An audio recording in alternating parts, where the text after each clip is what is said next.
திமுக கூட இருக்காங்க. வர தொண்டர்களை பார்த்து வாங்க கலைஞரே, வாங்க ஸ்டாலின் சொல்றாங்க. அதிமுக இருக்கிறவங்க வாங்க எம்ஜிஆர், வாங்க ஜெயலலிதா சொல்றாங்க. ஆனா தேசிய முற்போக்கு திராவிட கழகத்தில் கேப்டன் முதல் தொண்டர் வரைக்கும் எல்லாருமே கேப்டன் தான். எல்லாரும் கேப்டன் தான். அந்த வரலாறு தலைவர் உருவாக்கி இருக்கார். நீங்க எல்லாம் யோசிச்சு பாருங்க. நம்ம ஊர்ல ஒரு டீ கடைக்கு போனா கூட நம்ம மக்கள் என்ன சொல்லுவாங்க? வாங்க கேப்டன், உட்காருங்க கேப்டன், நல்லா இருக்கீங்களா கேப்டன் சொல்றாங்களா இல்லையா? இது வேற எந்த கட்சியாவது நடக்குமா? அதான் நம்ம தலைவர், அதுதான் நம்ம கேப்டன். இன்னைக்கு தலைவர் இல்லைன்னு நினைக்காதீங்க. லட்சக்கணக்கான உங்களில் நம் தலைவர் இருக்கிறார்.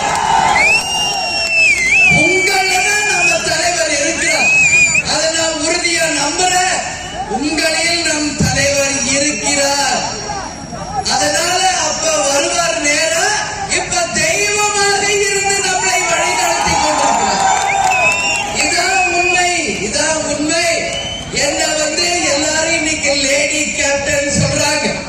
நான் லேடி கேப்டன்னா மஞ்சள் சாரி கட்ட அத்தனை பேருங்க லேடி கேப்டன். அதனால நம்ம தலைவருடைய அரசியல் வரலாறுக்கு இணையாக யாரையுமே நம்ம சொல்ல முடியாது. அதனால எங்கள் கழக தொண்டர்களை இன்னைக்கு சந்திச்சதில் உண்மையில் மகிழ்ச்சி. இப்ப வருகின்ற 2026 தேர்தல் தேசிய முற்போக்கு திராவிட கழகத்திற்கு மிக மிக முக்கியமான தேர்தல். மைண்ட்ல நல்ல ஸ்ட்ராங்கா பதிய வச்சிருந்தோம். ஏன்னா இப்படியே நம்ம இருக்க முடியாது.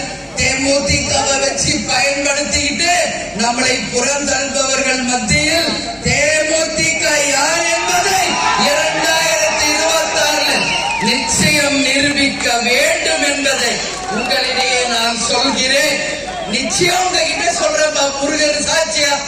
இந்த முறை நம்ம கூட்டணி எங்கு அங்கம் வகிக்குதோ அந்த கூட்டணி தான் மகத்தான வெற்றி பெறும், ஆட்சி அமைக்கும் என்பதை சொல்றேன். அந்த கூட்டணியில் தேமுதிக மிகப்பெரிய அங்கம் வகிக்கும். இந்த முறை உறுதியாக கூட்டணி மந்திரி சபை வரும் வரும் வரும் என்ற உறுதியை நான் சொல்றேன். அதனால நீங்க எல்லாம் என்ன சொல்றீங்க?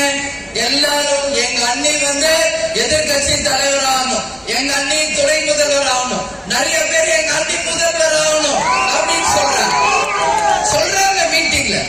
நம்ம அண்ணன் பன்னீர்செல்வம் மண்டல பொறுப்பாளர் ஒரு படி மேல போய் பிரதமர் பிரேமலதா அவர்கள் என்றார். அவரு ஆர்வம் அவரு இல்ல, அவர் சொல்றார் ஒரு மீட்டிங்ல பிரதமர் என்றார். நான் என்ன சொல்றேன், யாருக்கு என்ன எழுதிருக்குன்னு தெய்வம் தான் முடிவு செய்யும்.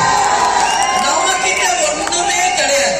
செய்திகளை உடனுக்குடன் தெரிந்து கொள்ள கீழ்கண்ட கேபிள் மற்றும் டிடிஎச் நெட்வொர்க்குகளில் எம்நாடு செய்தி தொலைக்காட்சியை காணுங்கள். பாதகம் செய்பவரை கண்டால் நாம் பயம் கொள்ளலாகாது பாப்பா.